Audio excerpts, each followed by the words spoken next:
विष्णुपादाय कृष्णपृष्ठाय भूतले श्रीमते जय पताका स्वामीति नामिने नमोऽयं आचार्यपादाय निताय कृपाप्रदायिने गौरकथाधामोदाय नगरग्रामोद्धारिणे नमोऽयं विष्णुपादाय कृष्णपृष्ठाय भूतले श्रीमते भक्तिवेदान्त स्वामिनिति नामिने नमस्ते सरस्वती देवी गौरवाणी प्रचारिणे निर्विशेष शून्यादि पाश्चात्य देशधारिणे हे कृष्ण करुणा सिन्धु दीनबन्धु जगत्पते गोपेश गोपिकान्त राधाकान्त नमोस्तुते तप्त काञ्चन गौराङ्गी राधे वृन्दावनेश्वरी विश्वभानुसुते देवी प्रणमामि हरिदेवी पञ्चतत्त्वात्मकं कृष्ण भक्तरूप स्वरूपकं भक्तावतारं भक्ताख्यं नमामि भक्तश्रीविष्णुं नमो महावदन्नाय कृष्ण प्रेम प्रदायते कृष्णाय कृष्ण चैतन्य नाम्ने गौरतीसे नमो नमः नीलाचल निवासाय नित्याय परमात्मने बलभद्र सुभद्रा जगन्नाथाय ते नमः जगन्नाथ स्वामी नयन पथगामी भवतुमे मूकं करोति वाचालं पङ्गुलं गायते गिरिं यत्कृपातमहं वन्दे परमानन्दं माधवं नष्टप्रायेषु अभद्रेषु नित्यं भागवत सेवये भागवतोऽति उत्तमश्लोके भक्तिर्भवति नैष्ठिकी नारायणं नमस्कृतं नरं चैव नरोत्तमं देवीं सरस्वतीं व्यासं ततो जयमुदीरये जय श्री कृष्ण चैतन्य प्रभु नित्यानंद श्री अद्वैत गदाधर शिवासादि श्री गौरभक्तवृंद हरे कृष्ण कृष्ण कृष्ण हरे हरे हरे राम राम राम हरे हरे हरे कृष्ण कृष्ण कृष्ण हरे हरे हरे राम राम राम हरे हरे हरे कृष्णा कृष्ण कृष्ण हरे हरे हरे राम राम राम हरे निताय गौर प्रेमानंदे हरि हरि बोल। समवेत सज्जन गौर भक्तबृंद आद्याशक्ति महामाया स्वरूपिणी मातৃবর্গ আমার ছোট ছোট স্নেহের ভাই ও বোনেরা আজকের এই মহতী হরিবাসরে আজকে আমরা উপস্থিত হয়েছি হরিকথা কৃষ্ণ কথা শ্রবণ ও কীর্তনের জন্য। এখন আপনারা সবাই মিলে আমার উপরে কৃপাবাণী বর্ষণ করুন, আমি যেন হরিকথা কৃষ্ণ কথা আপনাদের সামনে আস্বাদন করাতে পারি। আমার গুরু কৃপায় পিতামাতার আশীর্বাদে যদি এই ভাগবত কথা শ্রবণ করাতে পারি তাহলে আমি আমার জীবনকে ধন্য মনে করব। এই আশীর্বাদ মাথায় নিয়ে আপনাদের সামনে আমি হরিকথা কৃষ্ণ কথা অল্প সময়ের মধ্যে কিছু পরিবেশন করে শোনাবো। নিতাই গৌর প্রেমানন্দে হরি হরি বল। অনিত্যানি শরীরাণি বিভবনৈব শাশ্বতম নিত্য সন্দেহিত মৃত্যু কর্তব্য ধর্ম সঞ্চয়। অনিত্যানি শরীরাণি বিভবনৈব শাশ্বতম নিত্য সন্দেহিত মৃত্যু কর্তব্য ধর্ম সঞ্চয়। আমাদের শরীরটা কি অনিত্য, নিত্য নয়, থাকবে শরীর অনিত্য। অনিত্যানি শরীরানি বিভব নৈব শাশ্বত, এটা থাকবে সেটা কি? নিত্য সন্নিহিত মৃত্যু কর্তব্য ধর্ম সঞ্চয়। মৃত্যুটা আমাদের হবেই, জন্ম হয়েছে যখন মৃত্যু আমাদের হবেই। তাহলে আমাদের কর্তব্যটা কি? মানুষ হিসেবে আমাদের কর্তব্য কি? বলছে অনিত্যানি শরীরানি জীবনৈব শাশ্বত নিত্য সন্নিহিত মৃত্যু কর্তব্য ধর্ম সঞ্চয়। আমাদের কর্তব্য হচ্ছে ধর্ম সঞ্চয় করা। ধর্ম সঞ্চয় করতে গেলে কি কি করা দরকার, সেই উপদেশটা প্রহ্লাদ তার মাতৃগর্ভে শিখেছিলেন নারদ মুনির কৃপায়।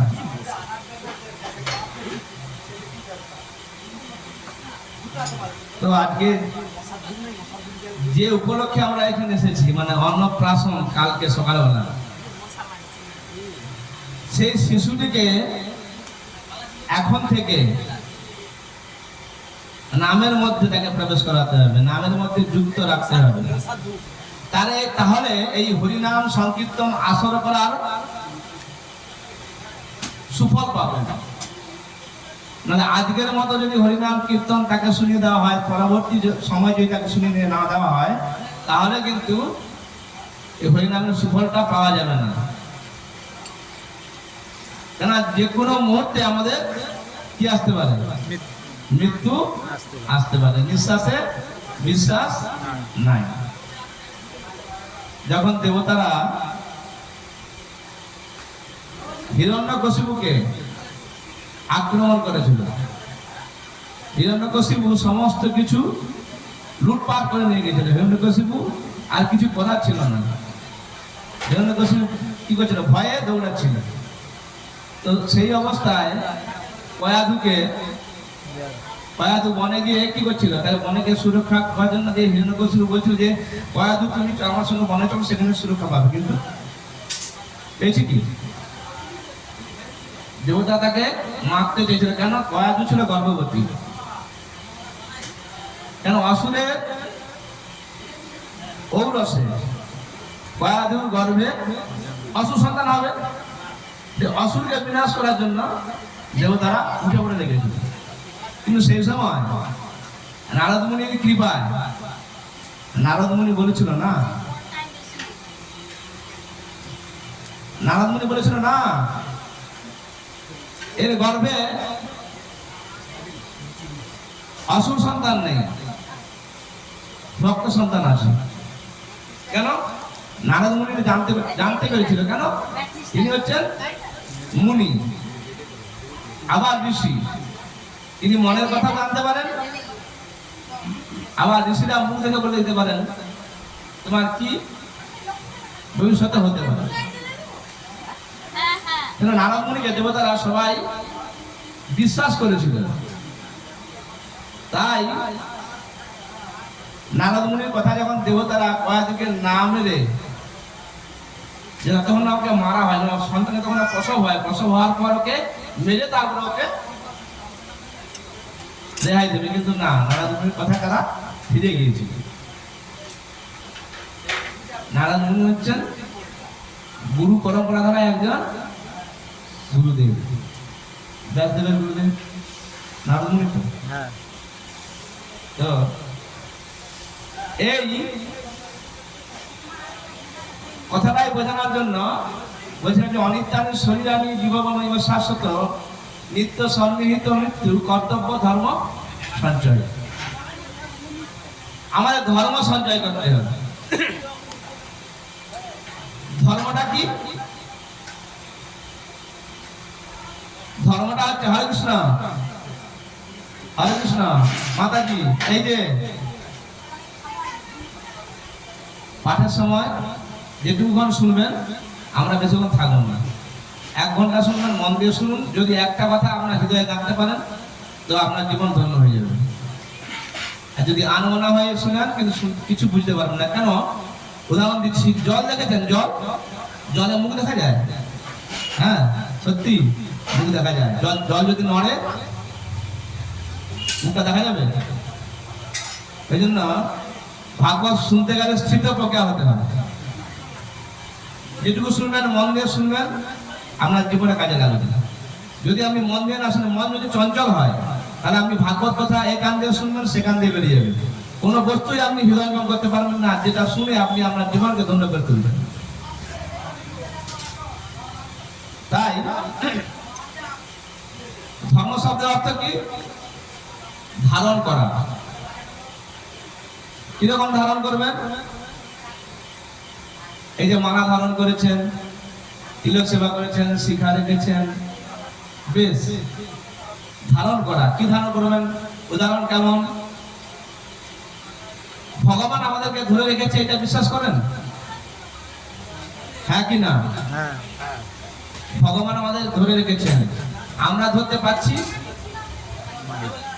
তার উদাহরণটা কেমন? ধরুন একটা কুয়োতে একটা বাচ্চা ছেলে পড়ে গিয়েছে, উপর থেকে কোনো একজন ব্যক্তি ওই কুয়োর মধ্যে যদি কাছিটা ফেলায়, তাকে শক্ত করে ধরতে হবে, আর যে কুয়োর মধ্যে পড়ে গেছে তাকেও শক্ত করে ধরতে হবে। ধরুন ওই ব্যক্তিটি ভগবান স্বরূপ, যে কুয়োর মধ্যে দড়িটা ফেলাচ্ছে উনি ভগবান স্বরূপ। তাহলে উনি দড়িটা ফেলাচ্ছেন, যিনি নিচে পড়ে আছেন, ঠিকঠাক যদি না ধরতে পারে কি হবে? উঠতে পারবে? তাহলে দুজনের মধ্যে কেউ যদি একদম লুজার হয়ে যায়, পড়ে যাবে তো। যদি ভগবান ছেড়ে দেয়, দড়িটা যদি হাঁটা করে দেয়, সে ডুবে যাবে। আবার যদি সে ছেড়ে দেয়, ভগবান যদি ধরে রাখে, তাহলে দুজনকেই ধরতে হবে। গীতা শ্লোকে বলছেন, তেজথামান প্রপদ্যন্তে তাং তথৈব ভজাম্যহম মম বর্তানুবর্তন্তে মনুষ্যা পার্থ সর্বস্ব। অর্জুনকে বলছে ভগবান, যে যেভাবে আমায় ডাকবে আমি তাকে সেভাবে পুরস্কৃত করি। পুরস্কারটা কি? সবাই আমরা পুরস্কার আশা দেখি, কিন্তু প্রতিযোগিতা হলে সবাই পুরস্কার আশা দেখি। পুরস্কারটা কি? কৃষ্ণ প্রেম না, শেষ জীবনে কৃষ্ণ প্রেম লাভ করা, এটা হচ্ছে ভক্তদের পুরস্কার।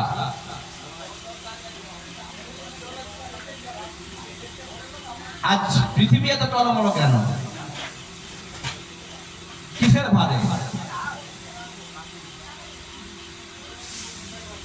পাপের ভারে, না প্রেমের ভারে, না কামের ভারে? কোনটা? পাপের ভারে। সবাই বলে পৃথিবীতে অসংখ্য মানুষ, কি করে? আমি তো বলি না পৃথিবীতে অসংখ্য মানুষ না, পৃথিবীর মানুষের সংখ্যা অনেক কম। পৃথিবীর 4 ভাগ যদি হয়, 3 ভাগ জল, 1 ভাগ স্থল। তাহলে 1 ভাগ স্থলে কত এমন মানুষ আছে? কিন্তু তার থেকেও বেশি জলচর প্রাণী আছে 3 ভাগ জলে, হ্যাঁ কি না? তবুও বলছে মানুষের সংখ্যা বেড়ে গেছে। মানুষের সংখ্যা বাড়েনি, কিসের সংখ্যা বেড়েছে? পাপের সংখ্যা বেড়েছে, কামের সংখ্যা বেড়েছে। কি কাম? না আত্মেন্দ্রিয় প্রীতিবাঞ্ছা তারে বলি কাম, কৃষ্ণেন্দ্রিয় প্রীতিবাঞ্ছা ধরে প্রেম নাম। নিজের কামনা বাসনা চরিতার্থ করার জন্য যে কামনা বাসনা, তাকে বলা হচ্ছে যে প্রেম, তাকে বলা হচ্ছে কাম।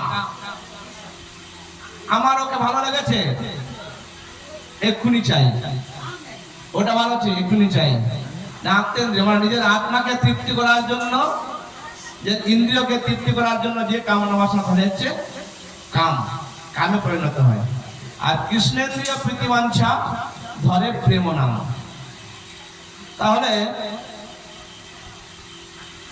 ভক্তিটা কি? বলছে কর্তব্য ধর্ম সঞ্চয়, ধর্ম সঞ্চয় করে তো ভক্তি হয়। ভক্তি হয় তো? তাহলে ভক্তিটা কি?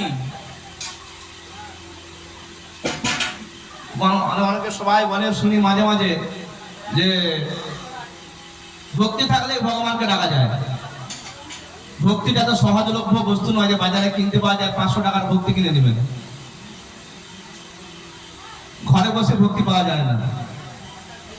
শাস্ত্র কলম দিচ্ছে, সাধু সঙ্গ সর্বশাস্ত্রে কয়, লম্মাত্র সাধু সঙ্গ সর্বসিদ্ধ হয়।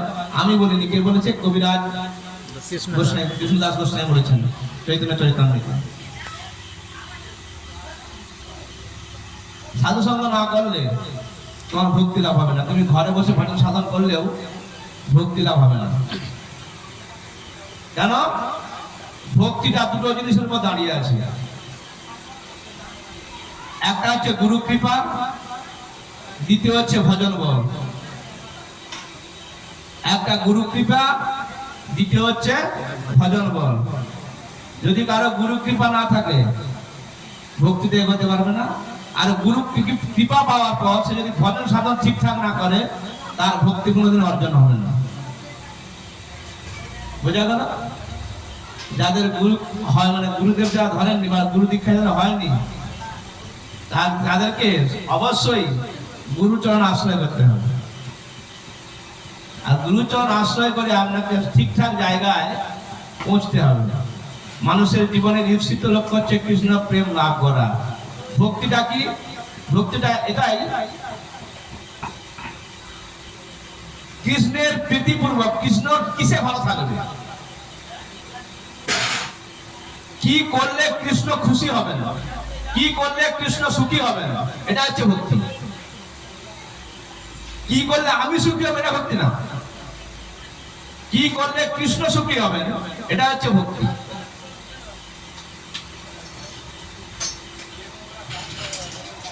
অহরহ আপনাকে কৃষ্ণের চিন্তা করতে হবে।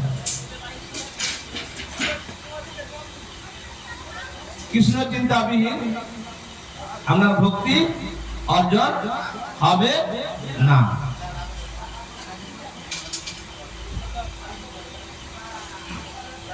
এমন সময় দেখা গেছে যে কিছু কিছু সময় দেখা যায় যে আমরা দীক্ষা পেয়েও ভক্তির যে বেড়াটা লঙ্ঘন করে ফেলি। কিরকম? দেখা গেল দীক্ষা পেয়ে গেছি, পেয়ে যাওয়ার পর ভজন হচ্ছে, হতে হতে হতে দেখা গেল অহংকার জন্মে গেল যে আমার মতো আর কেউ নেই। বা আমি দীক্ষা যখন পেয়ে গেছি ঘরে বসে নাম ভজন সাধন করবো, সাধু সঙ্গ করতে হবে না। তো সাধু সঙ্গের প্রভাবটা একটাই হয়, মানে এটাই হয়, অনেক ভক্তের কৃপা আপনি একসঙ্গে পাচ্ছেন, চার্জ আপনি বেশি করে পাবেন। আর একা একা হলে কি চার্জ হবে? যতটুকু আমার পাওয়া ততটুকু তো সবাই চার্জ আপনি একসঙ্গে পাবেন। এই জন্য মাঝে মাঝে কি হয়, যারা কোনোদিনই তীর্থস্থান যায়নি, মানে ভক্ত তো হয়নি তীর্থস্থানও যায়নি, তাদেরকে মাঝে মাঝে তীর্থস্থান দর্শন করতে হয়। কেন? অনেক ভক্তের আপনি কৃপা পাবেন, তাহলে আপনি ভক্তিতে এগিয়ে যাবেন বা ভক্ত হতে পারবেন। ঘরে বসে ভক্ত হওয়া যায় না। তাই এখানে প্রহ্লাদ মাতৃগর্ভে কি শিখেছিল তার কিছুটা অংশ আগে পাঠ হবে। হিরণ্যকশিপু যখন তপস্যা করার জন্য মন্দরাচলে গমন করেছিল, তখন দেবতাদের সঙ্গে যুদ্ধে দৈত্যদের পরাজয় হয় এবং তারা চতুর্দিকে পলায়ন করে। হিরণ্যকশিপুর পত্নী কয়াধু তখন গর্ভবতী ছিল এবং দেবতারা ভ্রান্তিবশত তার গর্ভস্থ সন্তানকে আরেকটি দৈত্য বলে মনে করে তাকে বন্দী করেছিলেন। আমি আগেই বলে গেছি এই কথাটা। দেবতাদের পরিকল্পনা ছিল গর্ভস্থ শিশুটির জন্ম হওয়া মাত্রই তাকে তারা হত্যা করবেন। তারা যখন কয়াধুকে স্বর্গলোকে নিয়ে যাচ্ছিলেন, তখন নারদ মুনির সঙ্গে তাদের সাক্ষাৎ হয়। নারদ মুনি তাদের কয়াধুকে এইভাবে নিয়ে যেতে বাধা দেন এবং হিরণ্যকশিপু ফিরে না আসা পর্যন্ত তাকে তার আশ্রমে স্থান দেন। নারদ মুনির আশ্রমে কয়াধুকে স্থান দেওয়া, নারদ মুনি নিজেই রেখেছেন। কিন্তু নারদ মুনি তো ব্রহ্মচারী। তো এখানে নারদ মুনির আশ্রমে কয়াধু তার গর্ভস্থ শিশুর সুরক্ষার জন্য প্রার্থনা করে। নারদ মুনি তাকে আশ্বাস প্রদান করেন এবং আধ্যাত্মিক জ্ঞান উপদেশ দেন। আধ্যাত্মিক জ্ঞানটা কি আর জড়জাগতিক জ্ঞানটা কি? জড়জাগতিক জ্ঞানটা হচ্ছে এই সংসার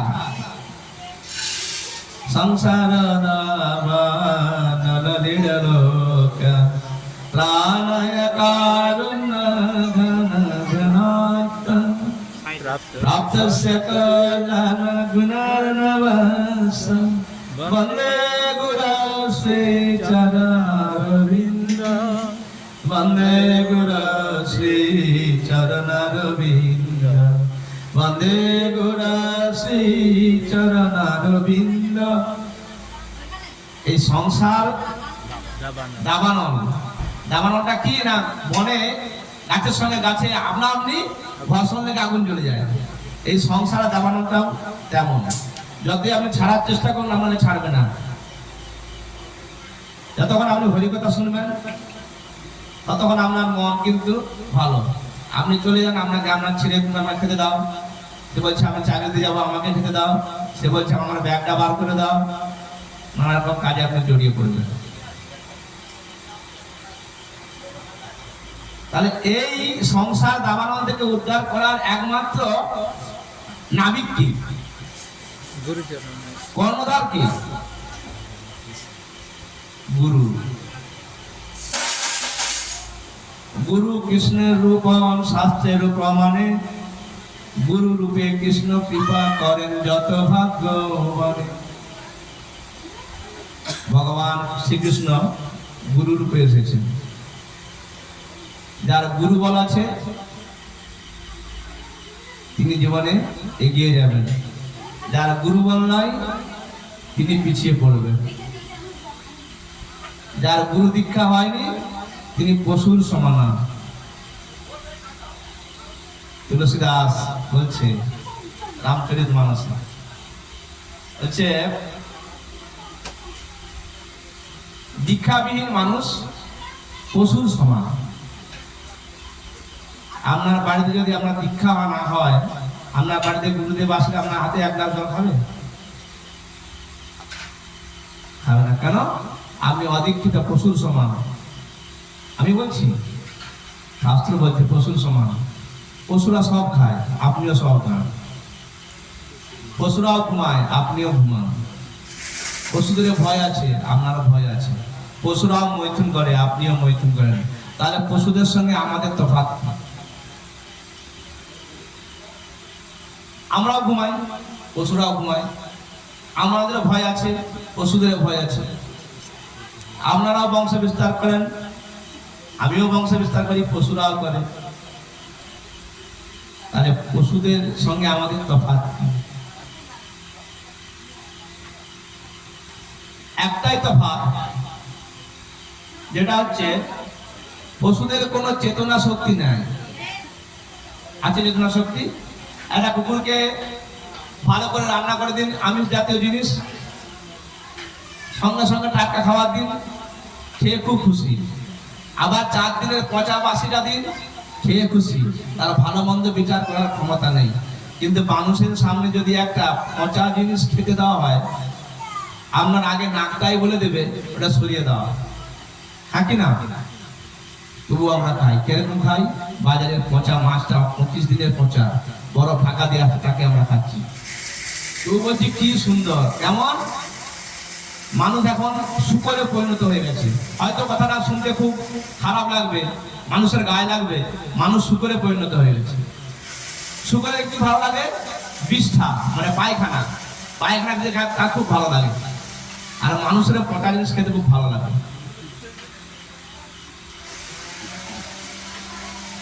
পৃথিবীতে 2টা জিনিস সর্বশ্রেষ্ঠ।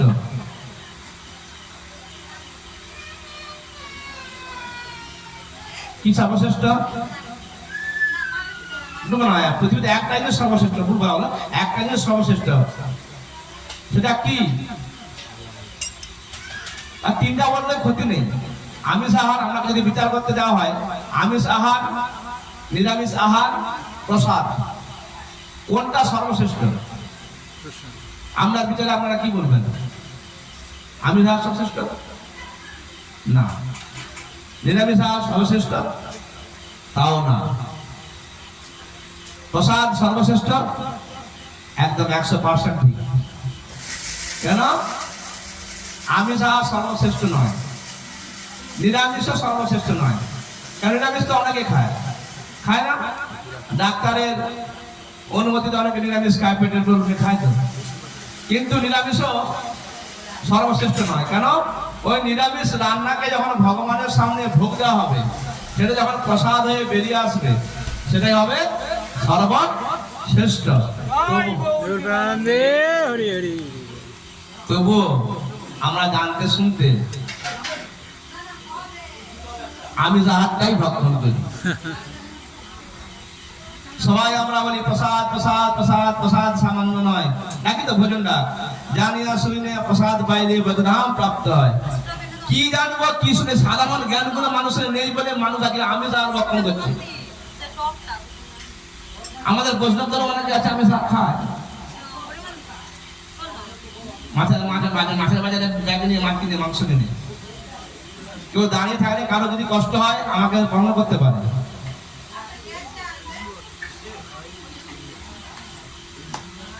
ব্যাপারটা কি বলুন তো? আমিষ যার যে যেমন গুণের মানুষ তার শরীর থেকে তেমন গুণ প্রকাশিত হয়। মানে আমরা গীতা বলছি যে যেমন গুণের মানুষ তার মধ্যে থেকে তেমন গুণের প্রকাশ হয়।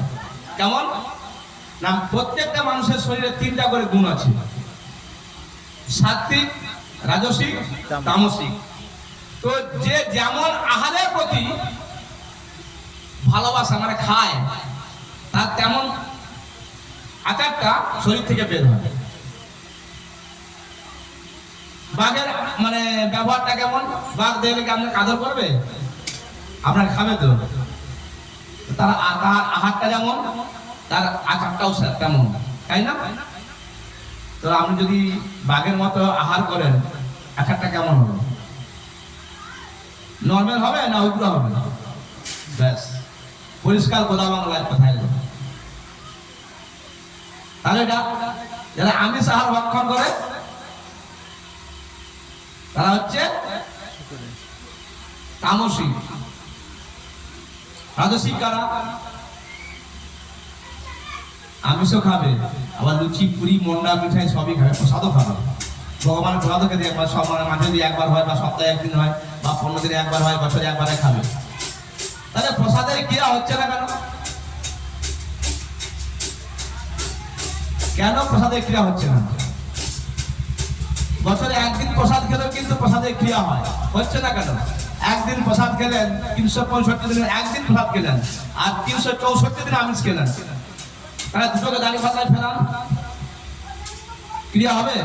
কেন হবে? শেষ হয়ে যাবে।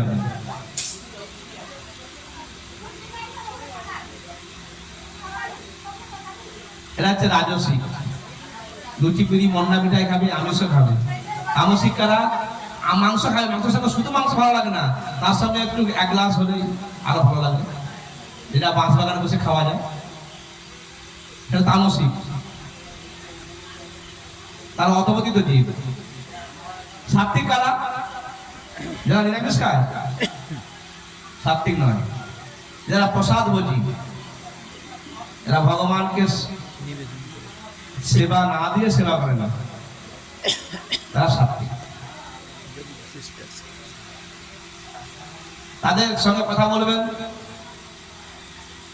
দেখবেন কতটা সুন্দর লাগে। আর যারা আমিষ ভোজী বা তামস মানে তার সঙ্গে যারা আরো কিছু খায়, তামসিক গুণের লোক, তাদের সঙ্গে কথা বলবেন, কতটা ভালো লাগে দেখবেন। এতটা জানার পরেও মানুষ তার ক্রিয়াকলাপটা শুধরতে পারে না। তাই বলছে হরি নামের লাগিয়া জনম লবিনু, নাম না বলিনু মুখে, কেবল মায়ার কবলে সকলি হারানু, সংসারে মজিনু সুখে। আমি গোরাকে তো বুঝলাম না রে,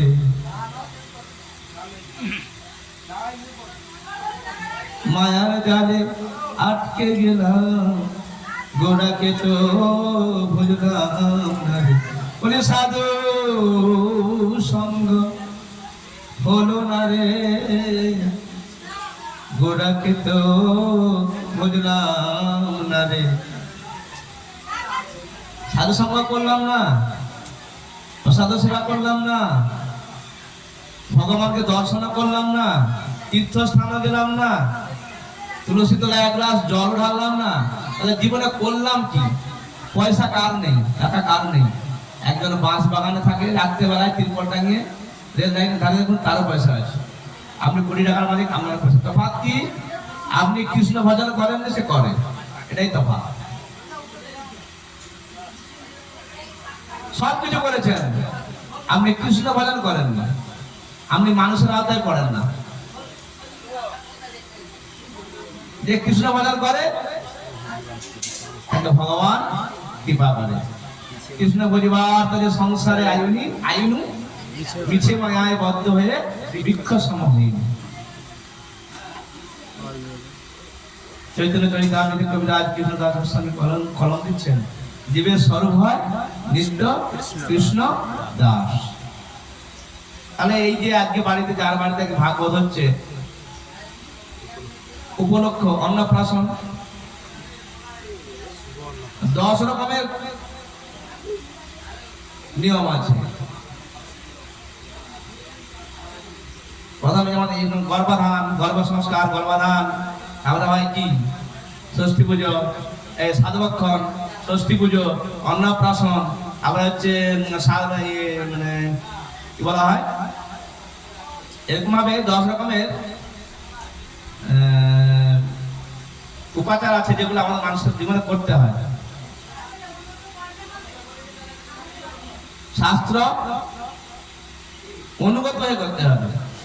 তাই রূপগোস্বামী ভক্তি সন্দর্ভ গ্রন্থে বলেছেন, স্মৃতি শ্রুতি পুরাণাদি পঞ্চরাত্র বিধিন বিনা ঐকান্তিকে হরিভক্তির উৎপাত হইব কল্পতে।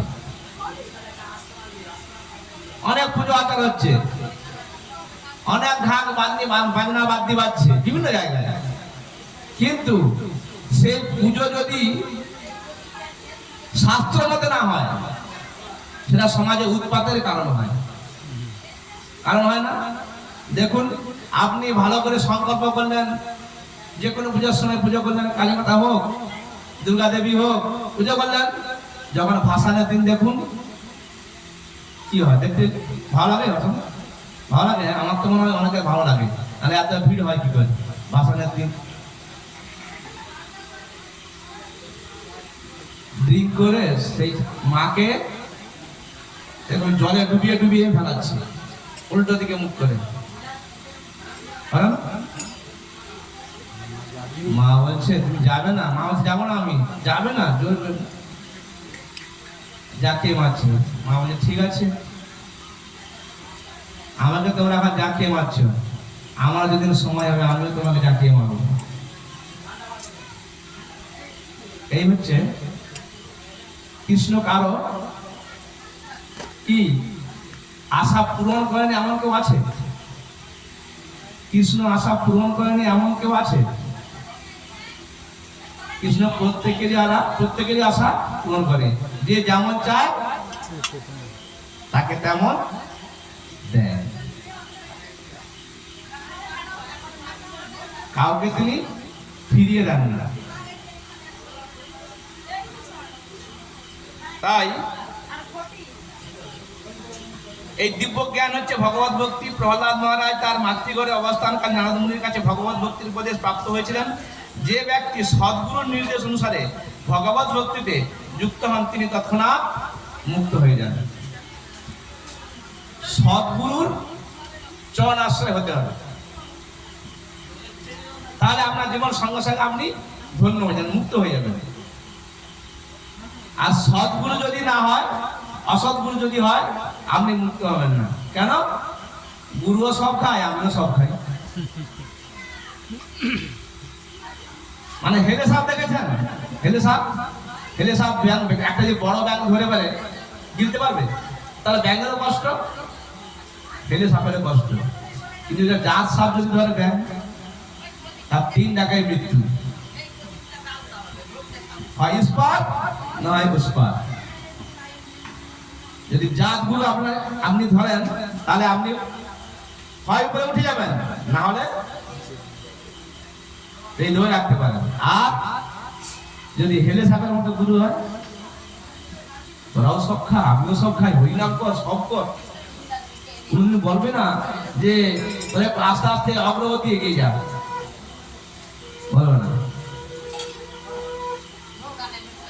আর এইরকম গুরুকে ধরলে হেলে সাপের মতোই অবস্থা হবে, ব্যাঙ কষ্ট পাবে আর সাপও কষ্ট হবে, শিষ্য কষ্ট পাবে, গুরুও কষ্ট পাবে। তাই এখানে দিচ্ছে নারদ মুনি কেমন, তিনি গুরু পরম্পরায় গুরু হয়েছেন, এমনি এমনি গুরু না, তিনি গুরু পরম্পরায় গুরু। সেই জন্যই হরে কৃষ্ণ, একটু ঝাঁঝটা বন্ধ রাখতে হবে, ঝাঁঝটা একটু বন্ধ রাখতে হবে।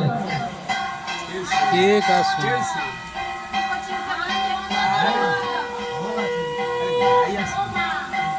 ভোগের সময় ঘন্টা থাকলেই হবে, ঠান্ডা জানার দরকার নেই।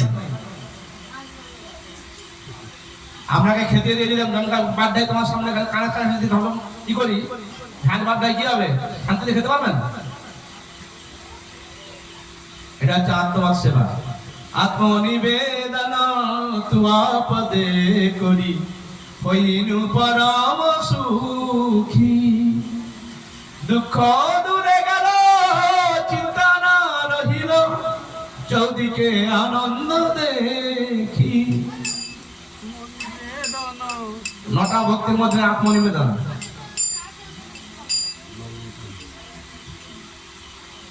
নববিধা ভক্তির মধ্যে সর্বশেষ ভক্তি হচ্ছে আত্মনিবেদন। শ্রবণ হচ্ছে প্রথম। শ্রবণ করতে আপনি আপনি কেমন করে ভক্ত হবেন, কিরকম করে ভোগ লাগাবেন, কিরকম করে সাধুসঙ্গ করবেন, কিরকম করে ভগবানকে দর্শন করবেন, ভগবানের মন্দিরে গেলে কি করতে হয় জানবেন তো ওদিকে।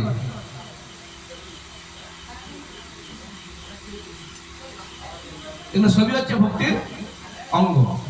কেমন করে ভোগ লাগাতে হবে, কেমন করে আজীবন করতে হবে, কেমন করে তিলক সেবা করতে হবে, প্রত্যেকটাই ভক্তির অঙ্গ। প্রত্যেকটা একটার সঙ্গে একটা জড়িয়ে আছে। তাই এখানে তপস্যা, যোগ, পুণ্যকর্ম আদি জড়জাগতিক কার্যকর্মের উপর ভগবত ভক্তি নির্ভরশীল নয়। তপস্যা, যোগ সাধন আর পুণ্যকর্ম, এই যে আজকে ভগবান এসেছেন বাড়িতে, হরি নামের যজ্ঞ হচ্ছে তো, এটা পুণ্যকর্ম। এই পুণ্যকর্ম শেষ হয়ে গেলে আপনাকে আবার পৃথিবীতে আসতে হবে, মনুষ্যের জন্ম নিতে হবে। কিন্তু ভগবত ভক্তরা ওটা চায় না, চায় তাদের প্রচুর টাকা, টাটা বিড়লা গোয়েঙ্কা, তারা তাদের একটা তাদের মানে অর্থের কিছু অংশ তারা ভগবানের সেবায় নিয়োজিত করে তো। এবং অনেক ধনী ব্যক্তি আছে, মহাজন আছে, যারা ভগবানের সেবায় কোটি কোটি টাকা দান করে মন্দিরে। তাদের এই টাকাটা কি হয়, মন্দিরের সেবা কাজে লাগে, ভক্তদের সেবা দিতে লাগে, ভগবানের মূর্তি করতে লাগে। এটা পুণ্যকর্ম। এই পুণ্যকর্মটা শেষ হয়ে গেলে আপনাকে আবার ফিরে আসতে হবে স্বর্গ থেকে। আপনি গোলক বৃন্দাবন নাম নিতে পারবেন না। ভক্তরা ওটা চায় না। ভক্তরা কি চায়? তার সেবা কাজ।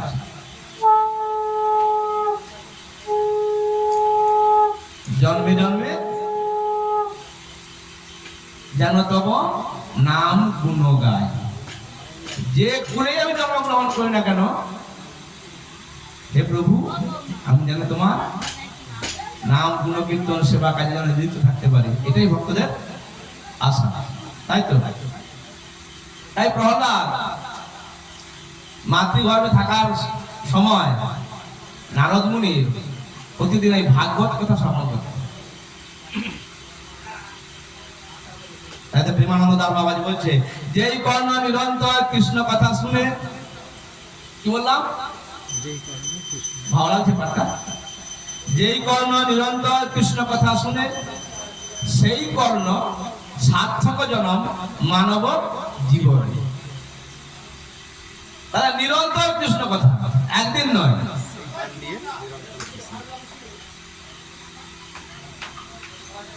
তাহলে মানুষ কি দিয়ে ভগবানকে দর্শন করে,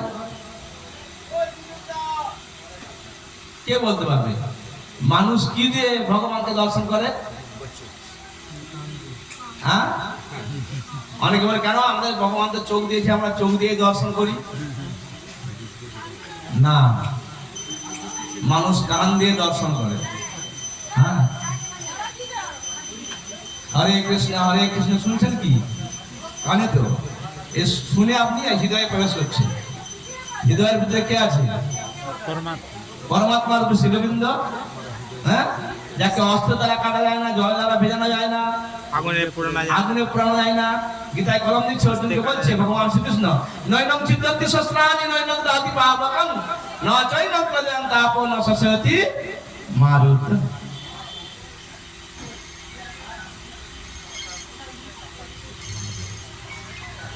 হরে কৃষ্ণ, প্রভু প্রণাম।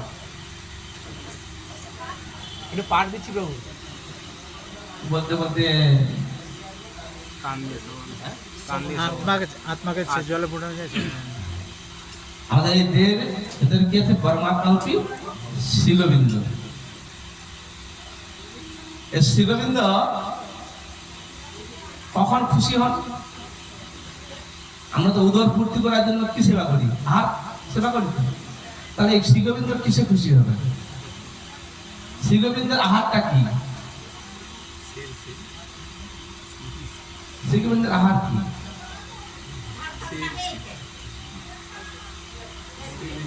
আমরা তো বাহ্যিক জগতে ভগবানকে ভোগ লাগিয়ে সেবা করি, প্রসাদ রূপে সেবা করি। শিব কিন্তু কি সেবা করে? তার কি প্রিয়? নম নম তুলসী কৃষ্ণ প্রেয়সী।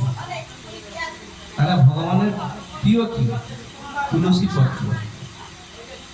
ভগবানের আপনি আহার দিতে পারেননি, ভালো মন্দ খাবার দিতে পারেননি, সচন্দন তুলসী পত্র তো কিনতে হয় না, তুলসী কিনতে হয়, গাছ থেকে তুলবেন ভগবানের চরণে দিবেন, সেটাও সময় নেই। এই জন্য ভগবান মানুষকে বলছেন, এরা কলিযুগে মনে হচ্ছে অত্যন্ত কৃপণ। কৃপণ কাকে বলে? যার পয়সা আছে দেয় না, টাকা কাটতে গেলে 200 জায়গায় যাওয়ার সামর্থ্য আছে, 200 জায়গায় 500 দিতে পারে, কিন্তু সে 2 টাকা পারবে না। সেটা তার মনের ব্যাপার, কে কেমন করে দেবে। একেবারে জড় জগতে কৃপণ বলা হচ্ছে, কিন্তু আধ্যাত্মিক জগতে কৃপণ তাকেই বলা হয় যার মুখে কোনোদিন কৃষ্ণ নাম, হরি কথা নাই। যার মুখে ভাই হরি কথা নাই, কারো মুখে জানে তার মুখ মানে চেও না।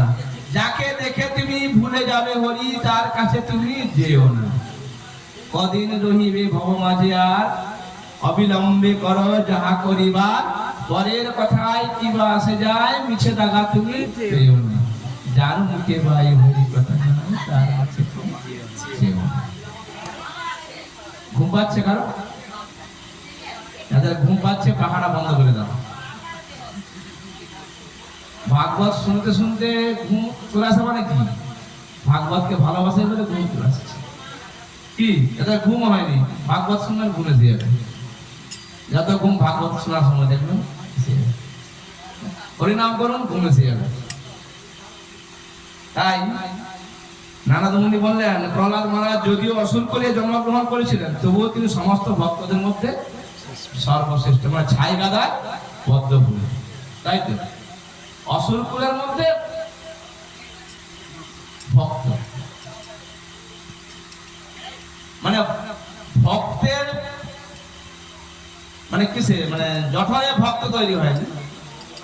কি অসুরের জঠরে ভক্ত হচ্ছে, কয়াদু অসুরের স্থিত, তারপরে ভক্ত সন্তান। এও ভগবানের অসীম কৃপা।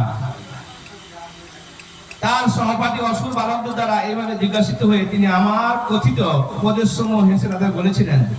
প্রহ্লাদ মহারাজ যখন মাতৃগর্ভে ছিলেন তখন তিনি নারদ মুনির বাণী শ্রবণ করেছিলেন। গর্ভস্থ শিশু যে কিভাবে নারদ মুনির বাণী শ্রবণ করেছিলেন তা কেউ কল্পনা করতেও পারে না। কিন্তু এটি হচ্ছে আধ্যাত্মিক জীবন। মানে অনেকে বলে না, মানে মা যেটা সেবা করে গর্ভস্থ শিশু তার রসটা আস্বাদন করে। তাই তো আপনি যদি ঝাল খান, বাচ্চাটাকে হাত জায়গা করবে, করবে তো। দেখবেন কপিল মুনির উপদেশ আপনি দেখবেন দারুণ দেওয়া আছে। এই জন্য শাস্ত্র কথা শুনতে হবে। অসুর কুলের মধ্যে সর্বশ্রেষ্ঠ প্রহ্লাদ মহারাজ, ভক্ত বলে না, অসুর কুলে। হ্যাঁ, অসুর কুলে ভক্ত হয়েছে এবং তার সহপাঠীদেরকে বলছে, আরে আমরাও তো জন্মগ্রহণ করেছি আমাদের মায়ের গর্ভ থেকে, তুইও জন্মগ্রহণ করেছিস, তুই এত কথা কোথা থেকে শিখলি, আমরা এখনো শিখতে পারিনি। কিন্তু আজ যারা সহপাঠী ছিল প্রহ্লাদের, যারা পড়াশোনা করতো প্রহ্লাদের সঙ্গে, হ্যাঁ, তারা বলছে প্রহ্লাদকে, প্রহ্লাদ আমরা জন্মগ্রহণ করেছি, তুমি জন্মগ্রহণ করেছো, কিন্তু আমরা কিছু বলতে পারছি না, তুমি এত কথা কি করে জানো? প্রহ্লাদ বলেছে, ওটাই তো ম্যাজিক। কেন মায়ের গর্ভাবস্থায় আমি সমস্ত ভাগবত কথা আমার গুরুদেব নারদ মুনির কাছ থেকে শ্রবণ করেছি, যা আজ তোমাদেরকে আমি বলছি।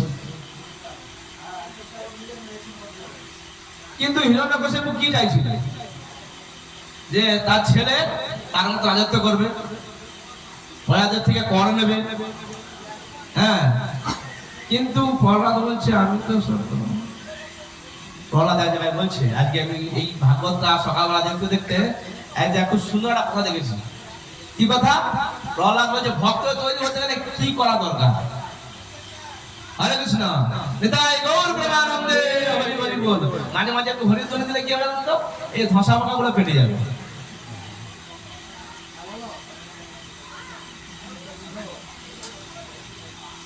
প্রহ্লাদ বলছে ভক্ত কিভাবে হতে হয়, ভক্তের কি চাওয়া উচিত ভগবানের কাছে। প্রহ্লাদ বলছে যত জড় কামনা বাসনা আছে আমাকে কোনোদিন ভগবান তুমি দিও না। চাওয়াটা দেখুন, আমরা কি চাই? গাড়ি বাড়ি ব্যাংক ব্যালেন্স টাকা পয়সা পুত্র সোনা দানা সব চাই। আমিও চাই, আপনারাও চান, সবাই চাই, চাই তো। কিন্তু প্রহ্লাদ কি চাইছে? প্রহ্লাদের চাওয়াটা দেখুন, আমাকে সমস্ত জড় কামনা বাসনা থেকে মুক্ত করো, আমি এসব কিছু চাই না।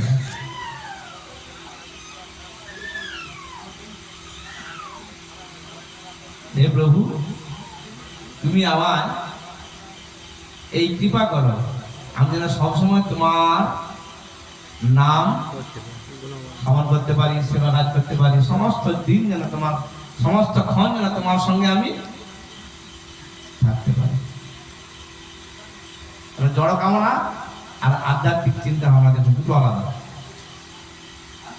যা জড় কামনা ভালো লাগে, স্ত্রী পুত্র ভালো লাগে, টাকা পয়সা ভালো লাগে, সমাধান ভালো লাগে, তাহলে চাই। যাদেরটা ভালো লাগে না, প্রত্যেকেরই ভালো লাগে। ভালো লাগবে না কখন? যদি আপনি প্রহ্লাদের মতো ভক্ত হবার চেষ্টা করেন। প্রহ্লাদ আপনি হতে পারবেন না, আমিও পারবো না, কিন্তু প্রহ্লাদ যে আচরণটা করে দেখিয়েছে সেটা আপনাকে উপলব্ধি করতে হবে। এটা হচ্ছে ভক্তির অঙ্গ।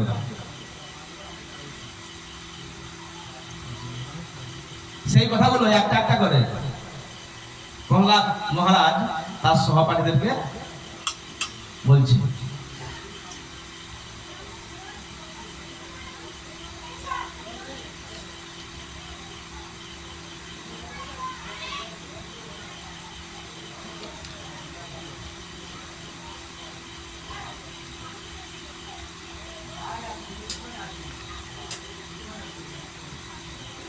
হরে কৃষ্ণ।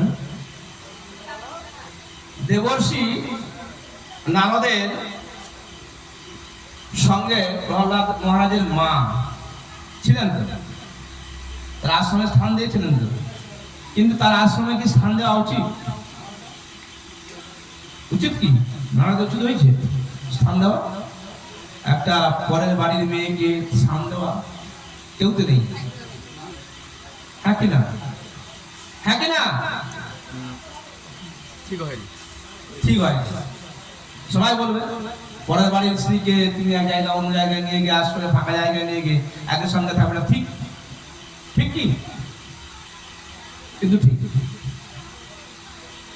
মানে বলছে মাত্রা সস্রা দুহিত্রা বা নাভি বিক্তাসন ভবেৎ বলবান ইন্দ্রিয় গ্রাম বিদ্যাংশমপি কর্ষতি। বলছে নির্জন স্থানে কোন স্ত্রীর সঙ্গে, এমনকি নিজের মা, নিজের নির্জন কোন স্থানে কোন মানে নিজের স্ত্রীর সঙ্গে বা এমনকি নিজের মা, ভগ্নী অথবা কন্যার সঙ্গেও থাকা উচিত নয়, থাকা উচিত নয়। যদিও নির্জন স্থানে কোন স্ত্রীর সঙ্গে থাকতে কঠোরভাবে নিষেধ করা হয়েছে, তবুও নারদ মুনি প্রহ্লাদ মহারাজের যুবতী মাতাকে আশ্রয় প্রদান করেছেন, যিনি গভীর শ্রদ্ধা এবং ভক্তি সহকারে নারদ মুনির সেবা করেছিলেন। তার অর্থ কি এই যে নারদ মুনি বৈদিক নির্দেশ লঙ্ঘন করছিলেন? অবশ্যই নয়।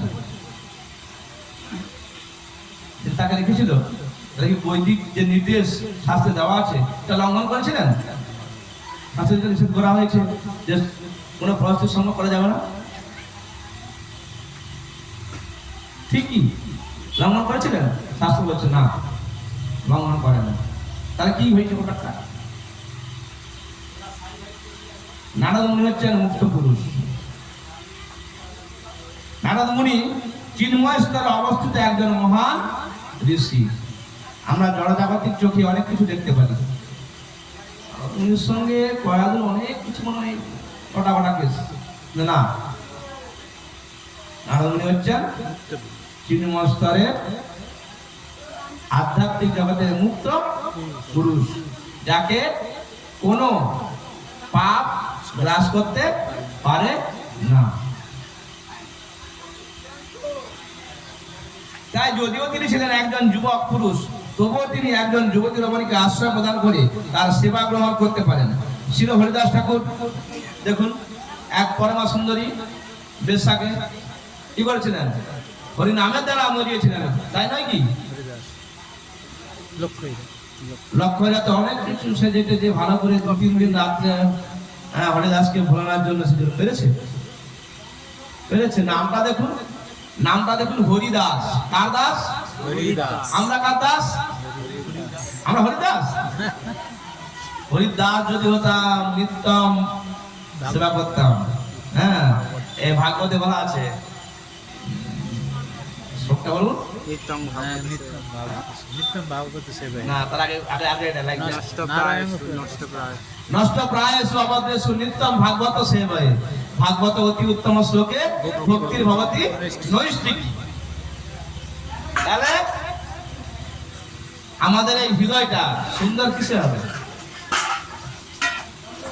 নিত্য ভাগবত সেবা কি করলে? শ্রবণ করলে। নষ্ট প্রায়েষু অবদ্রেষু, আমরা অভদ্র আছি, ভদ্র কিসে হবো? নিত্য ভাগবত শ্রবণ করলে। ভাগবত কি বলছে? শ্রবণ করলে তবে আমরা কি হব? সুন্দর হব। নষ্ট প্রায়েষু অবদ্রেষু নিত্যম ভাগবত সেবায় ভাগবত অতি উত্তম শ্লোকে ভক্তির ভবতি, যেখানে ভক্তির ভান্ডার, যে ভান্ডার থেকে আপনি কিছুটা অংশ গ্রহণ করতে পারবেন। যদি নিত্য ভাগবত সেবা করেন, নিত্য ভাগবত শ্রবণ করেন, ভক্তির ভান্ডারের রসময় ভান্ডার আমরা পূর্ণ হয়ে যাব। তাই হরিদাস, হরিকার দাস, হরিদাসটা কার? হরিদাস কে? হরিদাস তো। তাহলে আমরা কার দাস? আমরা তো মায়ার দাস, ছেলের দাস, স্বামীর দাস, আত্মীয়ের দাস। আত্মীয় কে? দেখুন পরপর একটা কিরকম কোন বেরিয়ে আসছে। দেখুন একটাই শ্লোক দিয়ে আরম্ভ করছিলাম, অনিত্যানি শরীরানি বিভবন শাশ্বত নিত্য সন্নিহিত মৃত্যু কর্তব্য ধর্ম সঞ্চয়। একটা শ্লোক দিয়ে আরম্ভ করছি, তাদের পরপর বেরিয়ে আসছে। দেখুন আত্মাকে, মানে আত্মীয়কে, আপনি আমরা মেয়ের বাড়ি তো মন বাড়ি আত্মীয়, তাহলে পরমাত্মীয় কে?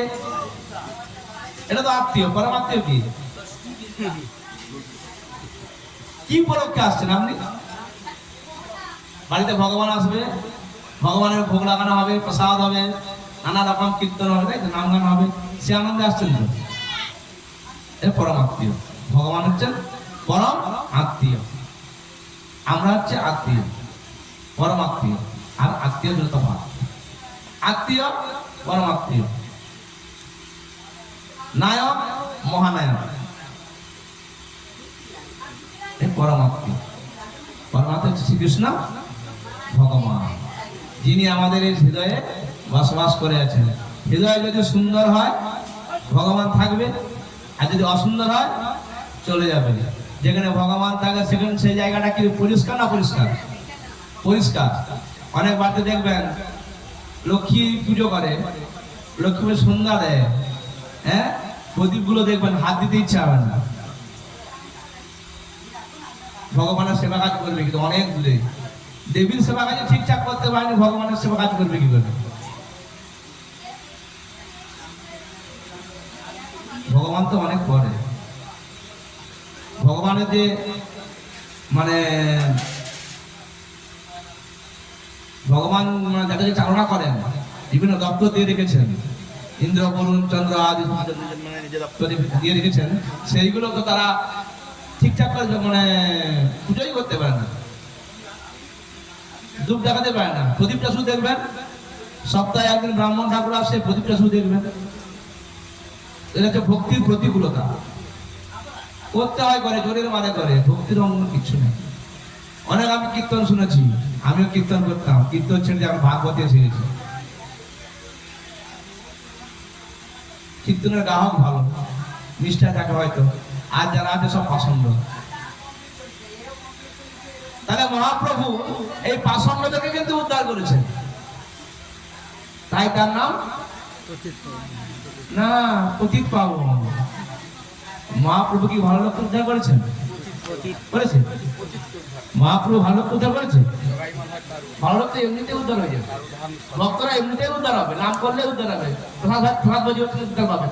কিন্তু যারা করেনি,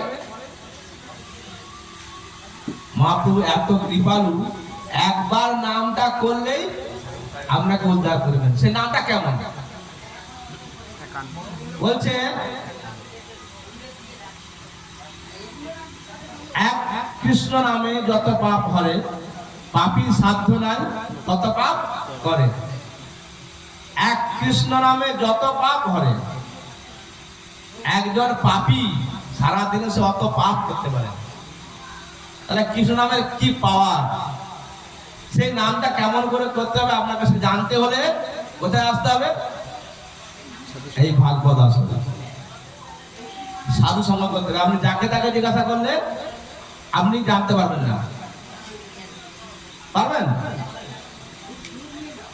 আমার যে রোগ হয়েছে পেটের রোগ, যদি আপনি পেটের রোগের ডাক্তারকে না দেখে অন্য কারো ডাক্তারকে দেখান, আপনার রোগ ধরতে পারবে? দাদের ওষুধ গদে দেবে। আপনার যা কিছু প্রশ্ন ভাগবত আসলে করুন, শুদ্ধ ভক্তদের করুন, দেখবেন আপনার জীবন ধন্য হয়ে যাবে। তাই তো বন্দনা বলেছে আমাদের বৈষ্ণব কবি ভক্তিবিনোদ ঠাকুর, শুদ্ধ ভক্ত চরণ রেণু ভজন অনুকূল, ভকত সেবা পরম সিদ্ধি প্রেমলতিকার। শুদ্ধ ভক্ত চরণ রেণু ভজন অনুকূল। শুদ্ধ ভক্তের চরণ ধরতে হবে আপনাকে। তাহলে শুদ্ধ ভক্ত চিনবো কেমন করে?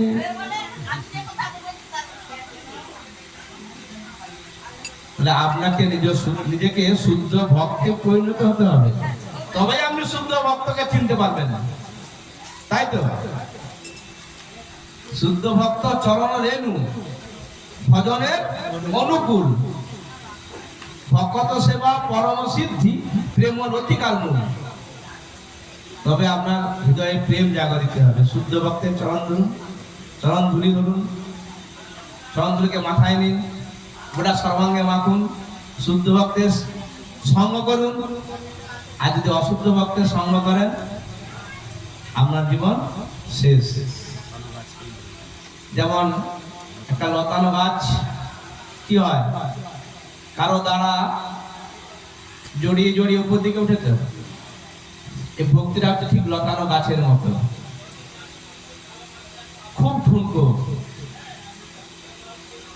আপনি যদি ভক্তি লতাকে ঠিক রাখতে চান, আপনাকে শুদ্ধ সাত্বিকভাবে জীবনটাকে ঠিকঠাক ভাবে রাখতে হবে। সাধু সঙ্গ করতে হবে, প্রসাদ সেবা করতে হবে, ষোলমালা জপ করতে হবে, মঙ্গলাচরণে প্রতিদিন মঙ্গল আরতি করতে হবে। ভগবানের যা যা কাজ আপনাকে করতে হবে। ভগবানের প্রীতি বিধান করা হচ্ছে ভক্তি। ভগবানের প্রীতি বিধান করা হচ্ছে ভক্তি।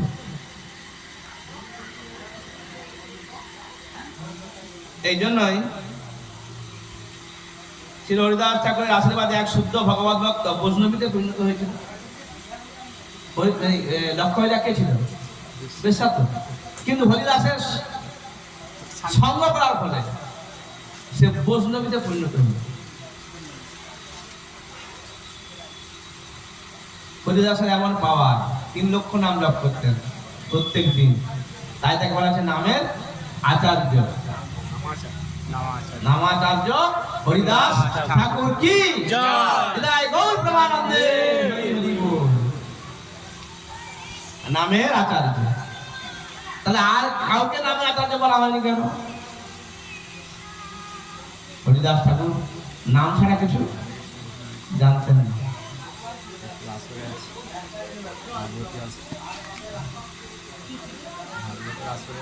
সাধারণ মানুষের কর্তব্য স্ত্রী সঙ্গ থেকে দূরে থেকে শাস্ত্রের নির্দেশ কঠোর নিষ্ঠা সহকারে পালন করা। নারদ মুনি অথবা হরিদাস ঠাকুরের আচরণ অনুকরণ করা কখনোই উচিত নয়। নারদ মুনি তার আশ্রমে স্থান দিয়েছিলেন কয়াযুগে। হরিদাস ঠাকুরের কাছে বেশ্যা এসে না দেখাচ্ছিলেন, অপসরা দেখলেই পছন্দ হয়ে যেত, তাই তো। কিন্তু হরিদাস নামে এমন বিগলিত হয়েছিলেন, তার নাম ছাড়া কারো দিকে ধ্যান ছিল না।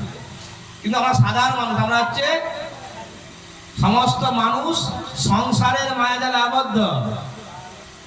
সেই জন্য হরি নামটাকে আপনাকে ঠিকঠাক ভাবে করতে হবে, সেই পাওয়ারে আপনি ঠিক থাকবেন। না হলে পাশাপাশি যারা আছে তারা আপনাকে হরিনামের পথে এগোতে দেবে না। সেই জন্য বলছে যে বৈষ্ণবের ক্রিয়া মুদ্রা বিজ্ঞে না বুঝবে। হরিদাস, নারদ মুনি এরা মানে কি বলা হয়, মহিলাদেরকে বা স্ত্রী জাতিকে তার সামনে রেখে বলে আপনিও রাখবেন, হবে না।